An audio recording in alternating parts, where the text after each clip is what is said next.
오늘 얘기할 주제는 제가 가르치고 있는 수업 중에서 환경과학 수업을 소개하는 일종의 자리라고 할 수 있습니다. 이제 제가 연구는 아니고 제가 수업을 어떻게 고민하고 어떻게 이끌어 나가고 있는지 활동이랑 뭐 과제랑 그런 거 위주로 소개를 할 예정입니다.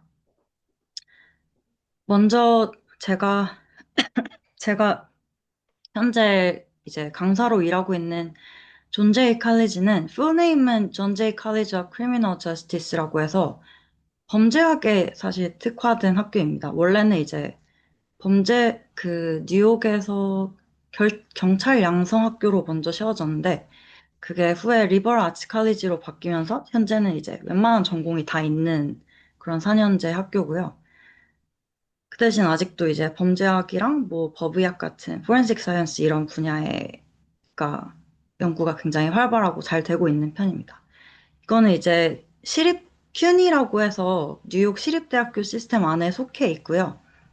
그리고 어 여기 그 다이나믹 쪽에 보시면 아시겠지만 무려 41% 학생이 히스패닉 이제 라틴 아메리카 쪽에서 온 학생들이고 26%가 흑인 학생들 그리고 18%가 백인 학생 14%가 아시안 학생들로 제가 이제 다니던 컬럼비아 학교와는 굉장히 인구 구성이 다른 학교였어요. 그래서 이제 그런 부분들이 뒤에 말할 부분에도 어느 정도 반영이 됐는데 그 이후에도 이제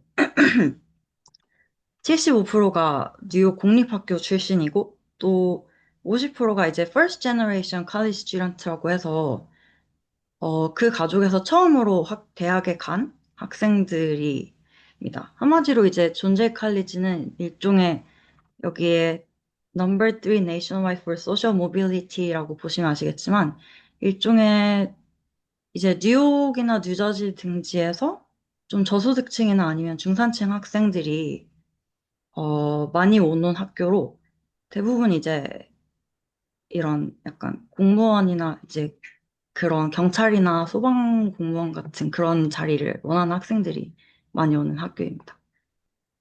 그래서 이제 제가 가르치는 수업이 몇 개가 있는데요. 그 중에 하나 오늘의 소개할 수업은 바로 Environmental Science, 환경과학 수업입니다. 풀 네임은 Sci 120 Environmental Science Focused on Sustainability라고 해서 이제 미국 대학에 대해서 잘 아시는 분들은 아시겠지만 숫자가 앞에 1이 붙으면은 인문 과목이에요. 그래서 굉장히 인트로 인문 과목이고 환경과학 그리고 지속 가능성에 초점을 두고 하는 수업입니다. 이 수업은 이제 이 학교에서 과학 전공이 아닌 학생들을 그냥 한마디로 자연과학 수업을 전공 필수로 듣지 않아도 되는 학생들을 위한 교양 필수 과학 과목이에요. 그래서 이제 교양 필수 과학 과목이 여러 개가 있는데 그 중에 하나로 속해 있는 수업입니다. 그래서 이제 아까 이 학교 데모그래픽을 왜 말씀드렸냐면 이제 미국의 공립학교에 대해서 잘 아시는 분들도 있겠지만, 공립학교 시스템이 그렇게 좋지는 않습니다. 특히 저소득층 지역의 경우에는, 학교 지원이 더더욱 없는 편이에요. 그래서 어떤 학교는 이제 과학, 수학, 뭐 특수교사가 아예 없는 학교들도 있고, 있어도 이제 교사의 질이 그렇게 좋지 않거나 또는 교사가 너무 적고 학생들은 너무 많다 보니까 수업이 잘리는 이제 못 듣게 되는 그런 경우들이 많이 있는데 아까 말씀드린 대로 75%의 학생이 뉴욕의 공립학교 출신이다 보니까 과학을 고등학교에서 아예 배우지 않은 학생들이 굉장히 많고 또는 과학을 이제 싫어하거나 무서워하거나 관심이 없어 하는 학생들이 대부분입니다. 이제 수업을 듣는 학생들 중에서. 이거는 제가 네, 학기 초마다 일종의 약간 설문조사를 해서 굉장히 확실하게 아는 부분입니다. 과학을 좋아해서 듣는 학생은 거의 없고요. 또 이제 환경과학이나 환경 자체에 관심이 있어서 듣는 학생도 사실 거의 없고, 그냥 교양 필수 과학 과목 중에서 제일 쉬워 보여서 선택하는 학생들이 사실 많습니다. 그래서 이제 제가 처음에 몇 번 정도 수업을 할 때는 그냥 이제 주어진 슬라이드를 보고 하다가 이대로는 안 되겠다 싶어서 일단 특히 이제 과학교육을 전공하는 입장에서 전략을 바꿔야겠다 싶어서 이제 저만의 전략을 세운 게 make it as interdisciplinary and relatable as possible. 그러니까 제 최대한 가낭문적이고 또 최대한 그 학생들에게 가까운 예시, 와닿을 수 있는 그러한 방식으로 나가자고 결정을 했고요. 또 다른 하나는 이제 이 학생들이 과학을 싫어하거나 무서워하거나 관심이 없기 때문에 과학을 조금만 깊게 들어가도 눈빛이 흐려지는 학생들이거든요. 그래서 이제 뭐랄까. 저는 이 학생들을 환경과학을 완벽하게 익히게 하겠다를 목표로 하기보다는 정말 한마디로 환경과학을 알고 뭔가 사회에 나갔을 때 그걸 써먹을 수 있는 이제 좀 더 비판적인 사고력을 갖고 뭔가를 봤을 때 활용할 수 있는 그러한 학생을 키워야겠다라는 생각으로 이제 수업을 디자인을 하게 됐습니다. 더, 약간 더 설명을 드리면 이 수업은 이미 개설된 지 한 10년 정도 된 굉장히 오래된 과목이라서 사실 커리큘럼도 다 있고 슬라이드도 다 있는데 그 안에서 이제 뭘 가르칠지 순서만 어느 정도 지키면은 이제 가르치는 내용은 강사에게 굉장히 자유가 많이 주어져서 그 안에 내용은 제가 많이 바꿀 수 있었습니다. 네, 그래서 이제 가르치는 순서대로 설명을 드릴 건데요. 이제 환경과학 수업의 첫 수업은 사실 과학 얘기를 하지 않고요. 이제 환경 정의에 대해서 먼저 설명을 하면서 시작을 합니다. 그게 environmental justice가 환경 정의인데요. 그래서 이제 이 지도를 보시면 여기가 뉴욕이고 여기 자유여신상 보이시죠? 그리고 여기 빨간 테두리가 이렇게 터져 있는 이곳이 뉴저지에 있는 뉴워크라는 지역이에요. 굉장히 가깝고 이제 거기 사는 학생들이 존재에 많이 오기도 하는데 그래서 모든 사실 학생들이 다 알고 있는 이 지역을 지역으로 수업을 시작을 해요. 이게 뉴워크라는 지역이에요. 그래서 이 뉴워크가 사실 뉴욕이랑 뉴저지 사는 사람들도 잘 모르지만 굉장히 오염이 심각하게 많이 진행된 동네이고 그래서 이제 슈퍼펀드 사이트라고 해서 오염이 너무 심하면 미국 정부에서 거기를 특별 사이트로 지정을 해서 굉장히 많은 돈을 투자해서 이제 오염 물질을 제거하려고 하는데 그냥 거의 이 지역 자체가 그렇게 네, 슈퍼펀드 사이트로 지정이 된 그런 동네입니다. 그래서 이제 이 지역이 굉장히 어떻게 보면 유명한 환경 정의와 환경 과학적인 사례인데 일단 이 지역 자체가 굉장히 전통적으로 저소득층 지역이었고 전통적으로 계속 오염물질이 쌓여왔고 또 이제 소각장이라던가 이제 뭐 쓰레기장이라던가 모든 오염물질을 발산할 수 있는 웬만한 그런 공장이나 그런 것들이 다 이 지역에 들어섰어요. 맨하탄에 지어지면 안 되니까. 맨하탄은 네, 돈 많은 사람들이 살고 있고 그 대신에 뉴워크는 굉장히 큰 항구 도시이기도 하고 또 이제 저소득층이 살고 있었기 때문에 전통적으로 그렇게 여겨져 온 도시입니다. 그래서 여기 보시면 아시겠지만 거의 미국에서 암에 걸릴 확률이 두 번째로 높은 도시이기도 해요. 굉장히 많이 심각한 상태인데, 현재도 저소득층이 많이 살고 있고, 미국은 그런 소득 수준과 인종을 떼놓을 수 없기 때문에 또 이제 흑인과 히스패닉 인구가 많은 지역이기도 합니다. 그래서 이제 이 지역에 대해서 다 같이 이제 조사를 해보면서 학생들에게 이해를 시키면서 시작을 해요. 환경과학을 배우는 이유에 대해서. 환경과학이 결국은 환경 정의와 이어져 있고, 환경 정의는 결국 이 학생들의 백그라운드, 그냥 배경과 너무 맞닿아 있기 때문에, 그래서 너네가 환경과학을 배워야 되는 이유고, 그거에 대해서 이제 비판적 사고력을 키워야 되는 이유라고 다 같이 이해를 하고 넘어가고요.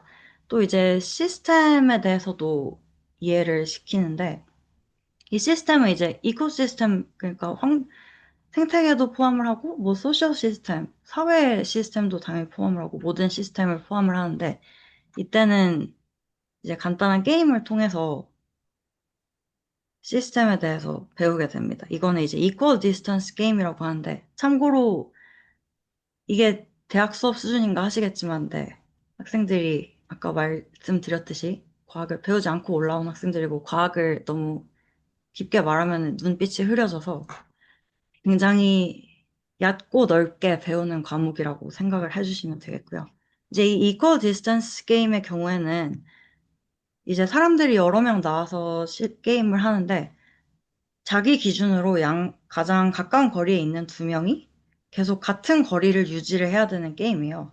그래서 결국은 제가 이제 한 8명 정도의 학생을 앞으로 불러서 이 게임을 하게 하면 어떤 일이 발생을 하냐면 한 명이 움직이면 결국 연쇄적으로 모두가 다 같이 움직여야 되는, 그래서 결국 모두가 같은 거리를 맞출 때까지 계속 모두가 움직이고 그 한 명이 트리거를 하면 계속 체인 리액션이 일어나는 그러한 게임인데, 이제 이 게임을 하고 나서 이 시스템에 대해서 설명하는 거죠. 뭐 생태계도 똑같이 종 하나에 어떤 문제가 생기거나 어떤 환경 자체에 하나의 문제가 생기면 그걸로 끝나는 게 아니라 계속 연쇄 반응이 일어나서 결국은 그 생태계 전체에 문제를 끼치게 되고, 그 생태계 하나가 문제가 생기면 결국은 그게 전 지구적인 문제가 되는 거고, 이게 이제 사회 시스템도 마찬가지고 자연적인 시스템도 마찬가지고 이런 식으로 이제 이해를 시키고요.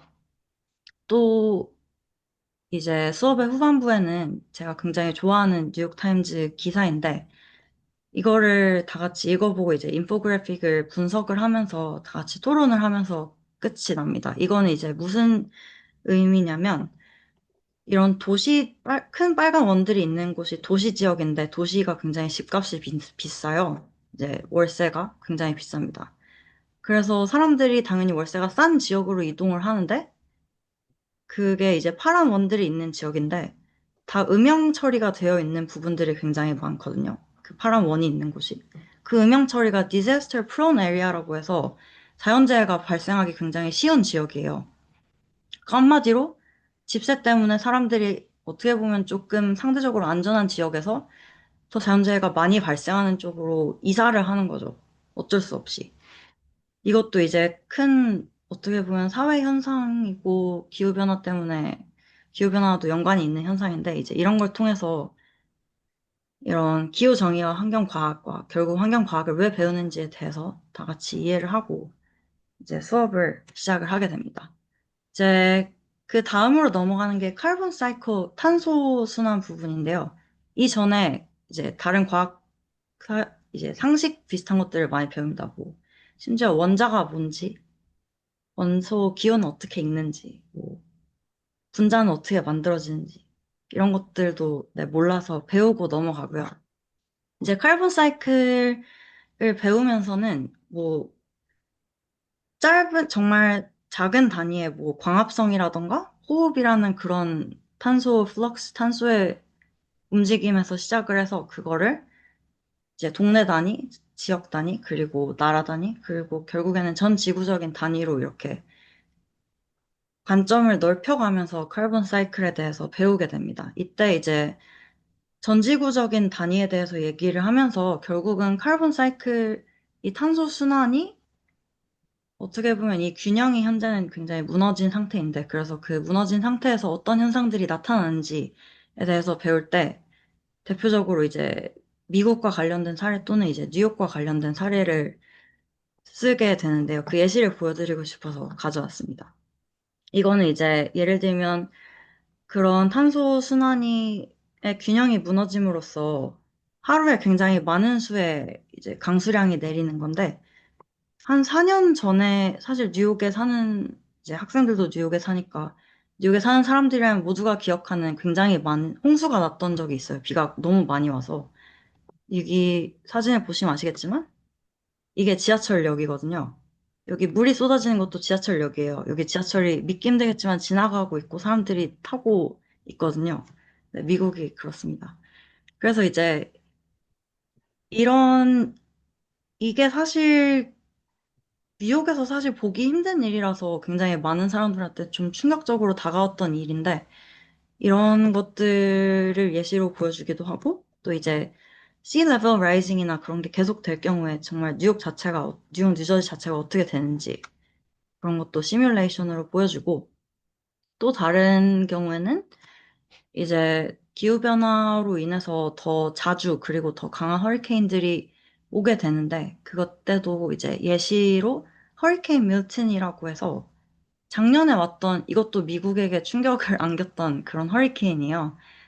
이게 24시간 만에 굉장히 작고 약소한 허리케인에서 최대 등급의 파괴적인 허리케인으로 성장을 했고 플로리다를 쓸고 지나가서 이제 굉장한 경제적 피해를 입혔던 허리케인인데 이것도 이제 지구 온난화와 이제 해수면 온도 상승과 큰 관련이 있었기 때문에 그런 예시를 들어서 설명을 했고요. 또 이제 미국 서부의 가뭄이 굉장히 심각하고 또 산불이 굉장히 심각한데 그런 예시를 들어서 또다시 환경과학이 과학이라는 게 너네랑 먼 얘기가 아니고 정말 너네와 이렇게 맞닿아 있는 너네가 지금 맞닥뜨리고 있는 그런 현실이고 그만큼 잘 알아야 된다라는 차원에서 이렇게 학생들에게 릴레이러블한 예시를 썼고요.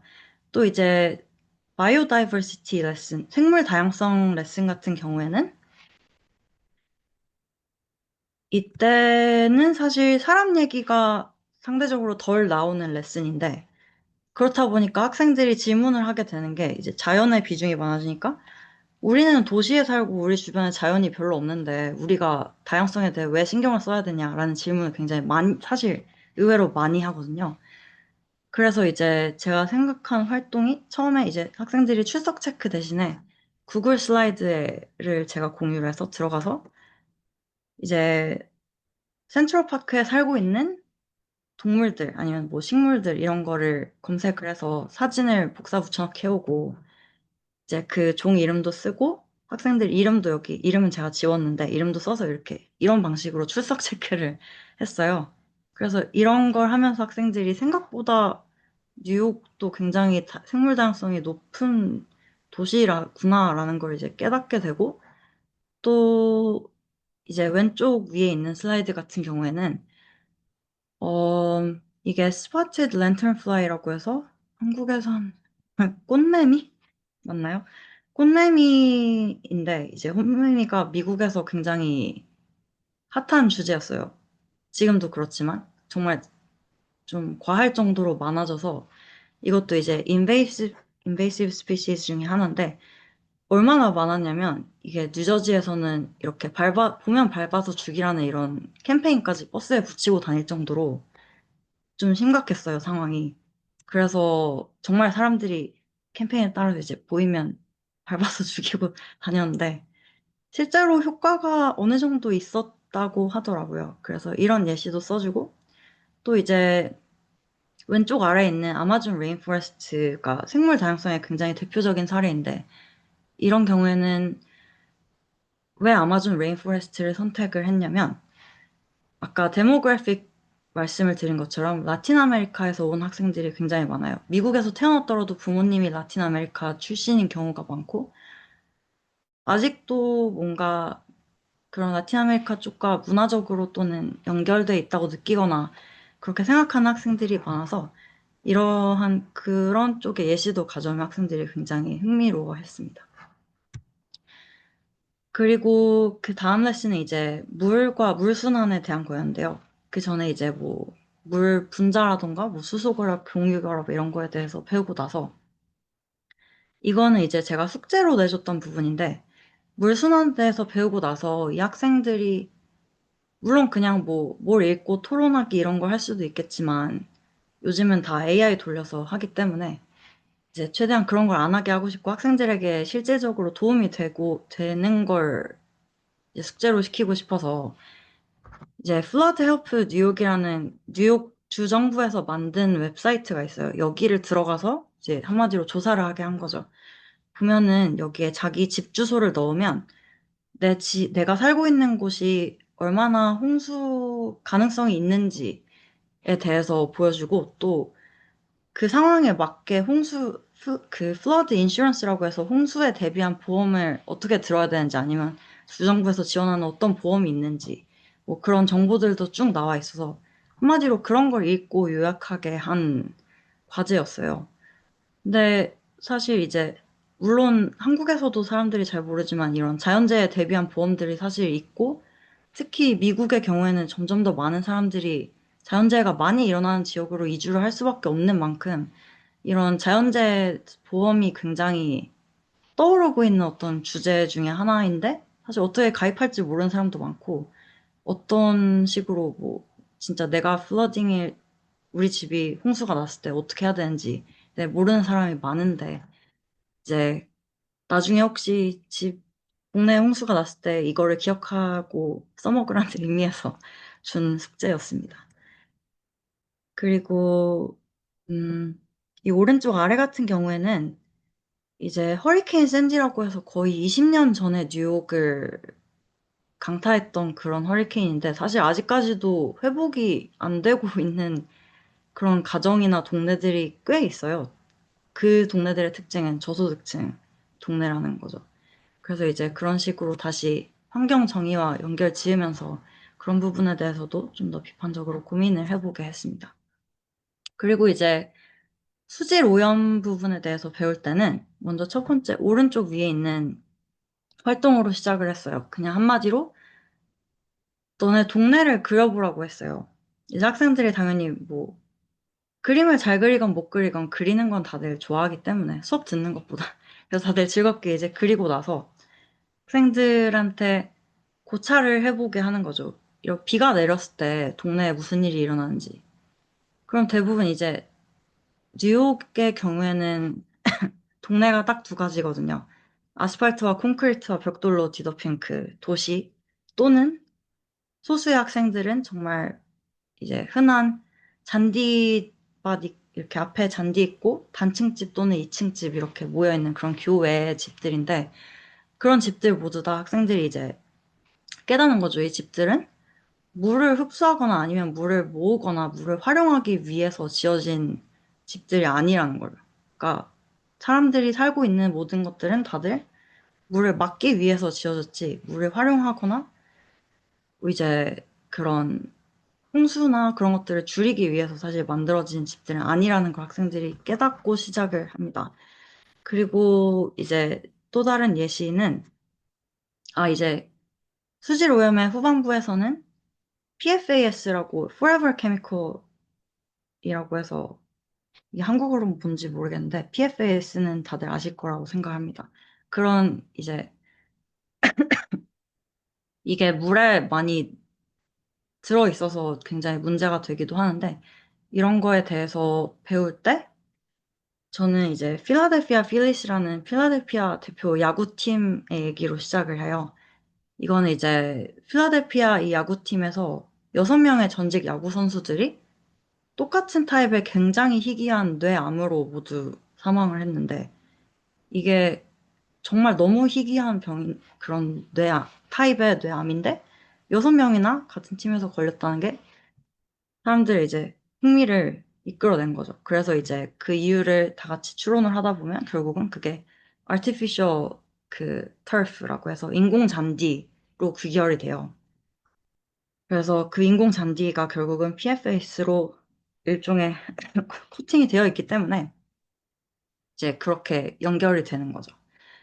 그러고 이제 숙제로는 말 그대로 학생들이 이거는 PFAS에 대해서 다 배우고 나서 숙제를 하기 때문에 학생들 주변에서 그냥 5개에서 7개 정도로 PFS를 갖고 있을 만한 그런 물건들을 찾아보라고 숙제를 내줍니다. 그래서 이제는 학생들이 PFS의 특징을 알고 있기 때문에 뭐 waterproof나 stain resistant 또는 뭐 long lasting shine 이런 게 제품에 뭔가 설명이 붙어 있으면은 뭔가 이게 들어있을 수도 있겠다라고 추측을 할 수 있는 거죠. 그리고 나서 그 제품의 상세 페이지에 인터넷으로 들어가서 만약 PFS가 들어있다면 정말 그게 들어있다고 표시가 되어 있는지에 대해서 살펴보게 하고 들어있다면 또는 PFS가 없는 비슷한 역할하는 제품으로 대체를 할 수 있을지에 대해서도 생각을 해보게 합니다. 이것도 굉장히 나중에 뭔가 물건을 구매할 때 이런 식의 고민을 한번 해보라는 의미에서 디자인했던 숙제입니다.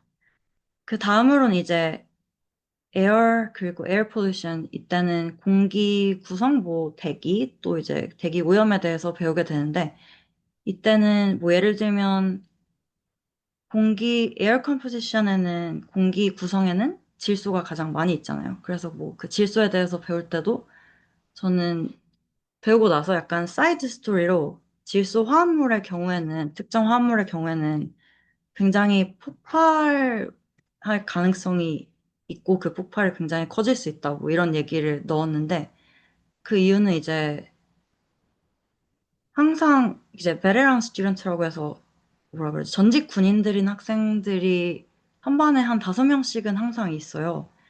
이제 미국은 한국과 달리 모병제라서 학생들이 이제 군대를 가는 이유가 굉장히 확실합니다. 많은 경우에는 군대를 갔다 오면 이제 정부에서 대학 등록금을 대주고 뭐 이제 뭐 연금도 주고 또 뭐 집세도 내주고 그러기 때문에 사실 저소득층 학생들이 어쩔 수 없이 택하는 그런 루트이기도 해요. 어쨌든 이제 네, 그런 학생들의 흥미를 좀 돋구기 위해서 이런 거를 넣기도 했고 실제로도 굉장히 네, 좋아하더라고요.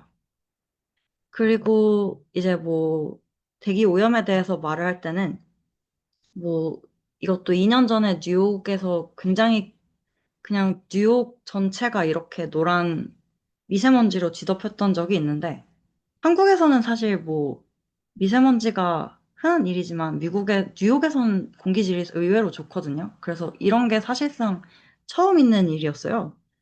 그래서 이때 일은 다들 모두가 기억하고 있는 그런 일이라서 이때를 예시로 들면서 또 이제 네, 대기 오염에 대해 설명을 하기도 하고 또 뉴욕 지하철 그 대기 질이 정말 안 좋다고 네, 그런 예시를 들기도 하면서 또다시 환경과학이 너네가 먼 얘기가 아니라는 걸 이렇게 확인을 시켜주고 이제 이 수업에서 했던 활동이 제가 굉장히 좋아하는 활동 중에 하나인데 바로 학생들이 구글 맵에 들어가면 구글 맵에 여러 가지 레이어가 있는데 그중에서 공기질 레이어가 있어요.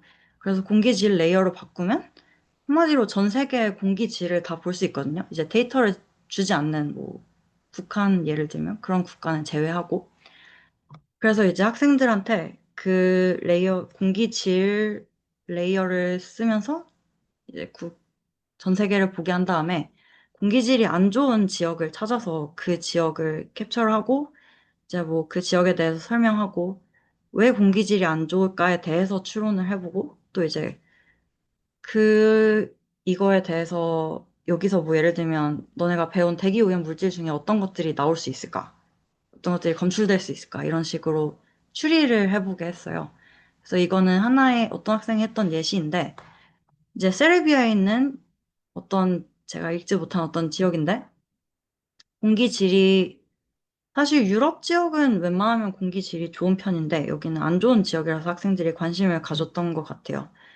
그래서 학생들이 찾아보니까 이건 레딧에서 댓글을 긁어온다 말 그대로 좀 네이버 지식인에서 캡처를 해온 거죠. 근데 뭐 수업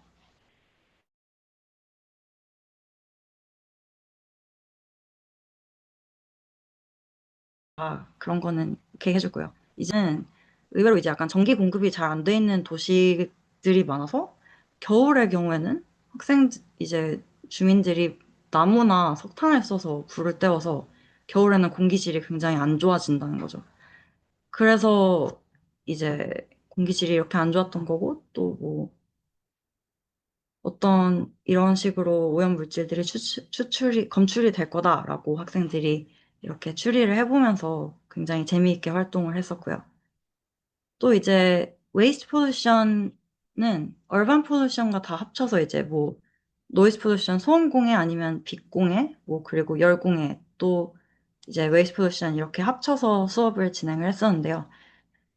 어, 이 웨이스트 폴루션에서는 첫 부분에서는 이제 한마디로 웨이스트들이 어떻게 처리가 되고 뭐 이런 것들에 대해서 배우다가 그래서 뭐 리사이클링이 이렇게 중요해 얘들아 하고 끝난 다음에 그 다음 수업에서는 그 관점을 약간 뒤집는 수업을 해요. 한마디로 리사이클링이 사실은 잘 안 되고 있다는 걸 배우는 거죠. 미국에서만 해도 5% 이하의 플라스틱이 재활용되고 나머지는 다 랜드필로 가거나 이제 그냥 소각이 되거든요. 아니면 수출이 되거나 하는데 이게 어떻게 보면은 기업의 상술과도 굉장히 연결이 되는 거죠. 플라스틱은 재활용통에 넣으면 재활용이 되니까 너네는 플라스틱 많이 사도 돼. 그것도 충분히 자연 친화적인 행위라고 마케팅을 어떻게 보면 할 수 있는 거죠. 실제로 그렇게 마케팅 할 수 있는 기업도 많고. 그런 다음에 이제 그린워싱 수업으로 넘어갔어요. 그린워싱이 뭐냐면 기업들이 이런 식으로 뭐 이제 초록색을 넣거나 아니면 뭔가 클린, 뭐 이코 프렌들리 아니면 뭐 식물 사진을 넣거나 이런 식으로 뭔가 사람들에게 우리 제품은 지구에 자연에 친화적인 또 자연에 도움이 되는 그런 제품들이니까 너네는 우리 제품을 사야 된다. 약간 이런 인식을 심어주는 그런 마케팅 기법을 그린워싱이라고 하는데 그거에 대해서 이제 배운 다음에 학생들이 또 이제 그린워싱 디텍티브가 돼서 활동을 진행을 해요. 이때는 이제 제가 구글 슬라이드를 쫙 준 다음에 거기에 제가 어떤 기업들의 이제 서스테이너빌리티 페이지가 큰 기업들은 전부 있거든요. 우리 기업이 지구의 지속 가능성을 위해서 어떤 노력을 하고 있는지 그런 페이지가 모두 있어요. 그래서 그 페이지에 링크를 주고 또 그걸 반박하는 기사에 링크를 줘요. 그런 다음에 학생들이 그 두 개를 대조해 보면서 이제 한마디로 그 기업의 서스테이너빌리티 페이지를 비판을 하는 거죠. 그래서 이것도 이제 그중 하나의 예시였는데 오픈 AI라고 해서 챗GPT 네, 그 기업인데 이제 이 기업 같은 경우에는 자기들이 생각보다 그렇게 전력과 물을 많이 쓰지 않는다고 서스테이너빌리티 페이지에선 설명을 하고 있는데 실제로는 그렇지 않은 거죠. 이제 개인이 쓰는 건 뭐 물 티스푼 하나 정도겠지만 그거를 몇 천만 명이 쓰는데 당연히 엄청난 무리가 갈 수밖에 없는 거죠. 그래서 그런 방식으로 학생들이 이제 분석을 하고 또 이제 일종의 어떻게 보면 반성도 하면서 왜냐면 학생들 자신도 챗GPT를 많이 썼기 때문에 반성도 하면서 그런 식으로 여러 기업의 사례를 분석을 해보는 그런 활동을 진행을 했었고요. 그 다음에 했던 활동은 사실 제가 제일 좋아하는 활동 중에 하나인데요. 바로 이코 샤크 탱크라고 해서 샤크 탱크 아시는 분들이 있을지 모르겠는데 한마디로 쇼인데 이제 여기 앉아있는 사람들이 투자자예요. 실제로 이제 돈이 많은 투자자들이고 일종의 사업 아이템을 가진 사람들이 나와서 자기 사업 아이디어를 이렇게 피치를 하고 막 투자자들 설득을 시켜서 자기 사업 아이템에 투자를 하게 만드는 그런 쇼인데 그걸 이제 학생들이 자기가 재활용을 활용한 사업 아이템을 만들어서 이제 샤크탱크를 진행을 하는 거죠. 그래서 이 수업 전에 학생들한테 숙제를 주는 게 바로 Turning Trash into Treasure라는 숙제를 줘요. 그래서 학생들한테 이제 뭐 재활용을 해서 어떻게 뭔가 뭐 어떤 제품을 만들고 이익을 어떻게 얻는지 그런 사례들을 보고 그다음에 너만의 재활용 뭐 회사를 디자인을 해봐라 이런 식으로 한 다음에 학생들이 이제 수업에 와서는 그 아이디어를 이제 조별로 좀 더 발전을 시켜서 발표를 하는 거죠. 근데 여기서 이제 재밌는 점은 4명의 샤크 상어들이 있어요. 투자자들이 있어서 이것도 다 학생들이 맡게 되는데 환경과학적으로 비판적으로 보는 이제 투자자가 있고 정말 이익만을 보는 투자자가 있고 또 이게 우리 커뮤니티에 이득이 되는지를 보는 그런 투자자가 있고 또 환경 정의적인 측면에서 보는 그런 투자자가 있는데 네, 그래서 이 학생들이 실제로 넷이 이렇게 앞에 앉아서 정말 굉장히 즐거워하면서 진행합니다. 미국 학생들이 말하는 걸 굉장히 좋아하기 때문에 특히 비판적으로 말하는 걸 굉장히 좋아해서 즐겁게 하더라고요. 그래서 이제 이 두 개는 학생들이 뭐 만들었던 그런 사례인데요. 생각보다 굉장히 현실적인 아이디어들을 들고 와서 제가 좀 놀랐던 기억이 있고 또 생각보다 학생들이 환경과학과 환경정의적인 측면을 정말 깊게 생각하는구나. 이제 제가 잘 가르치고 있거나 학생들이 잘 배우고 있다는 그런 신호로 저는 알아들었습니다. 그리고 이제 그 다음에 제가 주는 숙제 중에 하나가 바로 Environmental Autobiography라는 건데요. 이게 한국어로 환경 회고록 같은 건데 뭐라고 하죠? 한마디로 이제 자기가 어렸을 적에 환경에 대해서 떠올려 보면서 그거에 대해서 적어보는 거예요, 이제. 그런데 저는 거기에서 자연에 초점을 맞추게 하는 거죠. 그래서 이제 어렸을 때 환경에 대해 묘사를 해보고 또 그게 거기에 어떤 자연이 있었고 또 그런 자연과 환경과 사람들이 어떻게 인터랙션 했는지 또 그게 너에게 어떤 영향을 미쳤었는지에 대해서 적어서 이제 제출을 하게 하는데 이게 저는 이제 제가 이코 사이콜로지라는 환경심리학 수업을 들을 때 제가 했던 과제인데 너무 마음에 들어서 제 수업으로 가져온 경우입니다. 근데 이제 저도 할 때 정말 즐거웠는데 학생들도 되게 즐겁게 한 숙제 중에 하나였고요. 그래서 실제로 이 숙제를 통해서 뭐 굉장히 적을 때 행복했다고 막 코멘트를 단 학생들도 있었고, 뭐 어린 시절, 좋은 시절을 추억하는 건 다들 기분에 좋게 만드나 봐요. 그리고 이제 이런 과제를 통해서 너네가 지금은 그렇게 안 느낄지도 모르겠지만 어릴 때 사실 알고 보면 너네가 자연과 이렇게 커넥트 되어 있었고, 어릴 때 정말 많은 학생들이 자연을 통해서 안정감을 느꼈고, 그렇게 연결성을 이제 느꼈다는 거를 학생들이 느끼고 지나갈 수 있게끔 이런 숙제를 넣어주고요. 그리고 이제 미국 학기에는 학기 후반에 학기가 한 달 정도 남았을 때 항상 스프링 이제 봄 학기에는 봄방학이 있고 가을 학기에는 이제 땡스기빙 브레이크라고 해서 추수감사절 방학이 일주일 정도 이렇게 있어요. 그래서 그때 제가 항상 내주는 숙제가 이제 엑스트라 크레딧이라서 필수는 아닌데 하면 좋은 숙제들인 거죠. 그래서 첫 번째 숙제는 이건 정말 밖에 나가서 환경을 좀 자연을 봐보라는 의미에서 내준 숙제인데요. 그냥 밖에 나가서 자연을 보고 사진을 찍어서 거기서 무슨 일이 일어나고 있는지 설명을 하라는 숙제이고 두 번째는 이제 너가 뭐 3년 이상 쓴 물건이 있으면은 사진 찍어서 올리고 그거에 대해서 설명을 해봐라. 뭐 이런 것도 있고 세 번째 숙제는 제가 개인적으로 제일 중요하다고 생각하는 숙제인데 바로 수업 시간에 배웠던 것 중에 제일 중요하다고 생각하는, 아니, 제일 좋아했던 토픽을 너가 방학 때 집에 돌아갔을 때 가족들한테 설명을 해보라고 숙제를 내줘요. 그리고 이제 그거에 대한 후기를 이제 써서 남기라는 그런 숙제를 내주는데, 첫 번째 숙제 같은 경우에는, 실제로 꽤 학생들이 아름다운 사진을 찍어서 올리더라고요. 이거는 그렇게 아름답지 않은, 뭐 쓰레기가 나온 사진이긴 하지만, 그래도 많은 경우에 학생들이 이제 이 숙제를 위해서 나가서 산책을 하게 되고, 저는 그것만으로도 의의를 다했다고 생각을 하는데, 실제로 이제 그걸 설명하는 과정에서도 학생들이 수업에서 배웠던 뭐 증산작용이나 아니면 뭐 광합성, 뭐 마이크로 뭐 인바이런먼트, 뭐 극소 환경이나 뭐 그런 식으로 학생들이 배웠던 거와 연결을 시켜서 이렇게 일종의 복습을 하는 모습을 볼 수 있었고요. 또 이제 세 번째 과제 같은 경우에는 제가 내줬던 가장 큰 이유 중에 하나가 실제로 이제 연구가 있기도 한데 이제 기후변화 같이 사실 어느 정도 좀 정치적인 토픽이라고 해야 할까요? 미국에선 특히 정치적인 토픽인데 이제 기후변화 같은 경우에는 뭐 전문가가 말을 해도 사람들이 그냥 귓등으로 듣고 이제 흘려 넘기는 경우가 굉장히 많아요. 그런데 자신의 가족이 말하면은 오히려 그게 사람들의 인식, 그 부모님이나 뭐 형제자매 인식 변화에 큰 영향을 끼친다는 그런 연구 결과를 보고 나서 이제 제가 넣게 된 그런 과제예요.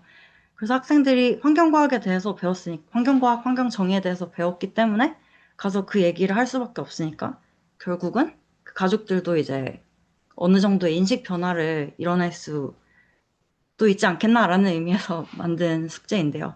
그래서 실제로도 이제 보면 학생들이 꽤 신나서 말을 하고 또 이제 아까 말씀드린 것처럼 이제 이게 first generation 말 그대로 자식이 처음으로 대학, 가족 중에서 대학에 간 경우가 많아서 부모님들 입장에서도 자식이 대학에서 뭘 배우는지를 들으면 굉장히 일단 집중을 하시고 또 이제 더군다나 자식들은 말을 잘 안 하잖아요. 대학에서 뭐 배우는지.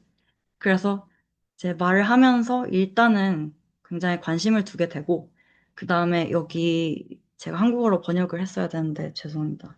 일단 이제 많은 경우에 다들 뭐 재밌게 들었고, 또 이제 어- 여러 경우에는 실제로 가족들이 일종의 집안에서의 문화를 약간 바꾸게 된 거죠. 예를 들면 부모님이 내가 뭐 환경, 뭐 뭐지, 기후변화에 대한 얘기를 하고 나서 나한테 와서 나 오늘 양치할 때 그 물 끄고 양치했다. 아니면은 나 오늘 낮에 불 끄고 지냈다. 막 이런 식으로 그동안 했던 어떤 그런 이제 습관 중에서도 뭔가 지구에 친화적이지 않은, 자연에 친화적이지 않은 그런 습관들을 조금 고쳐 나가는 그런 모습을 보여줬다고 쓴 학생들도 꽤 있었어요. 그래서 굉장히 보람찼던 활동이고요.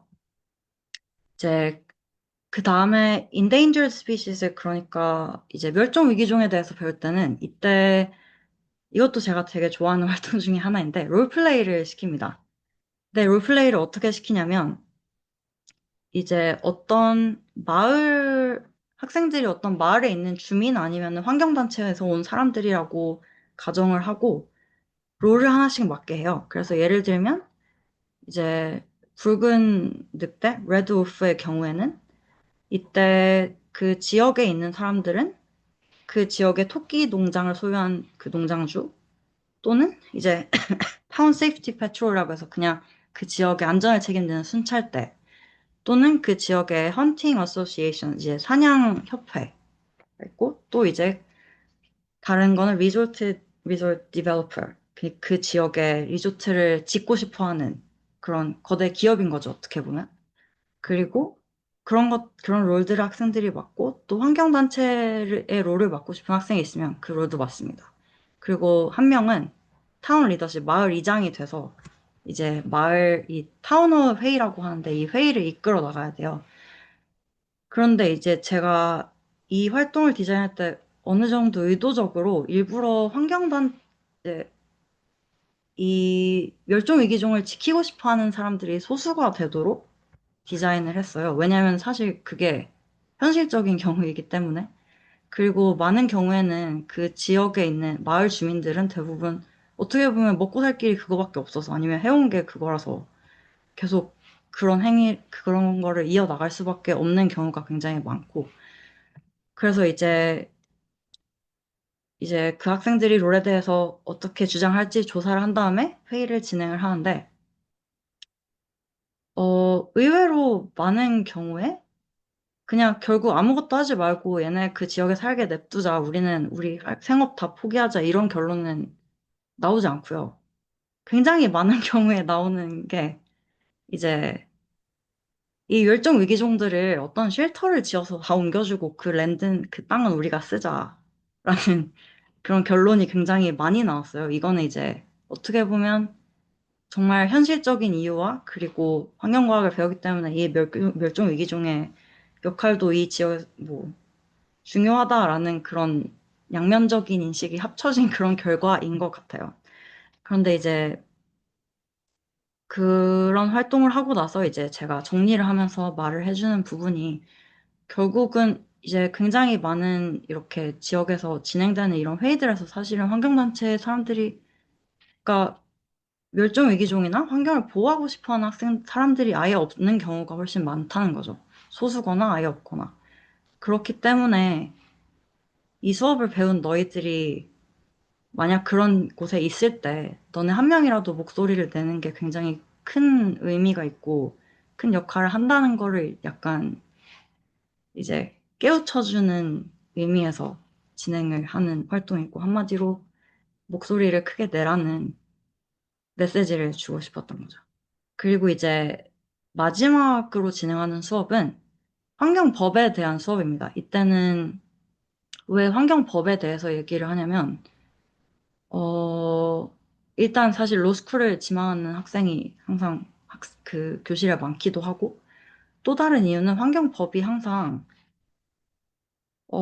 사람들이 피해를 굉장히 많이 입은 이후에 등장하는 법안이잖아요. 그런 피해가 더 이상 없도록 막기 위해서 그런 사이클을 악순환을 멈추기 위해서 등장하는 법안들이기 때문에 또 이제 학생들이 사회에 나가면은 가장 중요하게 활용해야 될 게 이런 자기들의 권리를 위해서 활용해야 될 게 환경법이기 때문에 제일 마지막에 이제 마무리하는 의미에서 넣는 수업이에요. 그래서 조별로 이제 자기만의 환경법을 만들어서 다 같이 발표해보기도 하고 진짜 별 이상한 법안들이 다 나오는데 의외로 재밌는 것, 의외로 굉장히 리거러스한 좀 진짜 법안 같은 그런 법들도 있고요. 그래서 이런 식으로 수업을 마무리하게 되고요. 그리고 이제 제일 마지막 시간은 학생들이 파이널 프레젠테이션 마지막 발표를 하는데 이때는 이제 학생들이 뭐 일주일 만에 다 써서 오는 게 아니고 학기 중간부터 제가 계속 저랑 1대1 상담을 강제로 하게 만들어요. 그래서 파이널 프레젠테이션에서 무엇을 발표할지 저랑 얘기를 하고 저한테 오케이 사인을 받으면 그때 발표를 하게 만드는데 그 이유는 본인들한테 생각해 오라고 하면 굉장히 넓은 주제를 생각해요. 저 그냥 기후변화에 대해서 하고 싶어요. 수질 오염에 대해서 하고 싶어요. 그럼 이제 저는 그러면 수질 오염에서 어떤 부분에서 관심 있고 어느 지역에서 일어나는 수질 오염에 관심이 있는데 이런 식으로 이제 그걸 좁혀 나가서 대부분의 학생이 하나의 케이스를 선택하게 만드는 거죠. 그래서 이제 그런 케이스를 학생들이 선택을 한 다음에 그거를 그동안 이건 어떤 학생의 슬라이드에서 복사해온 건데 이제 environmental racism 그런 환경 정의의 관점 또 이제 환경 과학의 관점 또는 또 이제 회사의 책임, 기업의 책임은 무엇인지 또 그 커뮤니티에는 어떤 영향이 있었는지 정부 정책으로는 어떤 게 이루어질 수 있었고 어떤 게 이루어졌는지 이런 그동안 수업에서 배웠던 다각도적인 방식으로 분석을 해와서 발표를 하게 만드는데 네. 실제로 학생들이 이때 배운 것들을 정말 잘 활용을 해서 발표를 하고 실제로 수업 이제 사례들도 자기 나름대로 열심히 분석을 해와서 이런 식으로 정말 멋진 마인드맵이라도 만들어서 발표를 하게 됩니다. 그래서 이제 이게 일종의 수업의 최종장이고요. 결국에는 이 학생들이 사회에 나갔을 때 이런 환경과학의 측면에서 비판적 사고력을 계속 지니고 이제 생활을 해나갈 수 있도록 또 예를 들면 우리 마을에서 뭐 5명이 다 똑같은 뭐 암에 걸렸는데 이게 그냥 우연이겠지 이러고 넘어가는 게 아니라 이거 뭔가 오염물질 있는 거 아니야? 뭐 이런 식으로 생각을 할 수 있게끔 또 뭐 홍수가 일어났거나 뭐 자연재해가 닥쳤을 때 그거의 원인에 대해서 또 생각해 볼 수 있도록 또 어떤 뭐 보험이 있는지 이런 것도 생각해 볼 수 있도록 그런 식으로 한마디로 배운 것들을 잘 활용할 수 있는 그런 학생들이 되도록 수업을 디자인해 왔고요. 네, 지금은 가르친 지 2년이 됐고 앞으로도 더 네, 많이 변화해 나갈 예정입니다. 네, 제 발표는 여기까지고요. 질문 있으면 해주시면 감사하겠습니다.